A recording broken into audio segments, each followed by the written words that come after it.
आज़ादी की लड़ाई में एक ऐसे भी वीर योद्धा थे जिसे अंग्रेजों के लिए देख पाना असंभव था, जिनका जन्म बिहार के सुल्तानगंज में एक संथाल परिवार में हुआ था।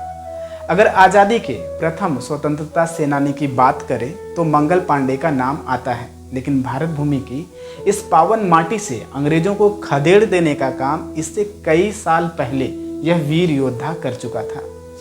जिस जंगलों के बीच अंग्रेजों का लड़ना असंभव सा हो जाता था, उसी समय बिहार के जंगलों में कोई था जो उनके खिलाफ आंधी बहा रहा था। इस वीर का हर तीर मौत का संदेश बनकर बरसते थे। ऐसे थे बिहार की शान और भारत की पहचान, वीर तिलका मांझी।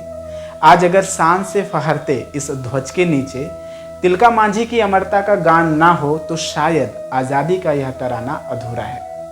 उस वक्त अंग्रेज भारतीय वन संपदा पर अवैध कब्जा किए जा रहे थे, जिससे पूर्वोत्तर के इलाकों में रहने वाली आदिवासी, ग्रामीण, खेतीहर व पहाड़ी जनजातियां भी शोषण का शिकार बन रही थी।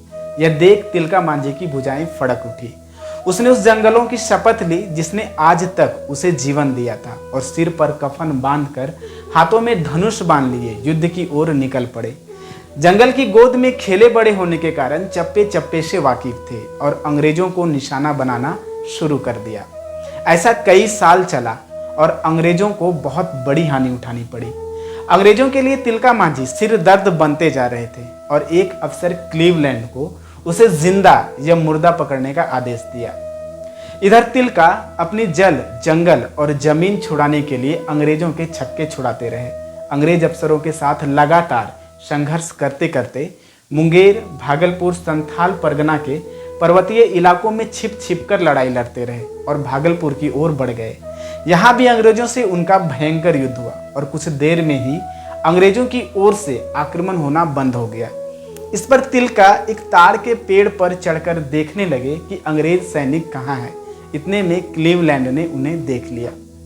क्लीवलैंड जंगल से ही जान की धमकी देने लगा और तिलका मांझी ने आवाज को निशाना बनाकर ताड़ के पेड़ से ही इतना सटीक तीर मारा कि क्लीवलैंड वहीं गिरकर मर गया। क्लीवलैंड की हत्या के बाद तिलका को पकड़ना अंग्रेजों के लिए और भी जरूरी हो गया। एक रात संथालियों पर अचानक आक्रमण कर दिया गया और कई वीर मारे गए, लेकिन उस दिन तिलका मांझी बच निकले। कुछ दिन बाद युद्ध के दौरान उन्हें गिरफ्तार कर लिया गया। पकड़े जाने के बाद 4 घोड़ों में बांधकर घसीटते हुए भागलपुर लाया गया और मीलों दूर घसीटने के बाद भी वो जीवित थे।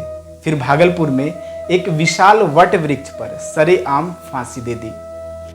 तिलका मांझी का नाम उस वीर शख्सियत के तौर पे लिया जाता है जिसने ब्रितानी शासन के खिलाफ खुला विद्रोह किया था और प्राण न्यौछावर कर दिए थे। आज़ादी की इस पावन बेला पर इस रणबांकुरे को हमारा नमन है। नमस्कार, मैं हूं दीपक शर्मा और डेस्टिनी कंप्यूटर इंस्टीट्यूट की तरफ से आप सभी को स्वतंत्रता दिवस की हार्दिक शुभकामनाएं।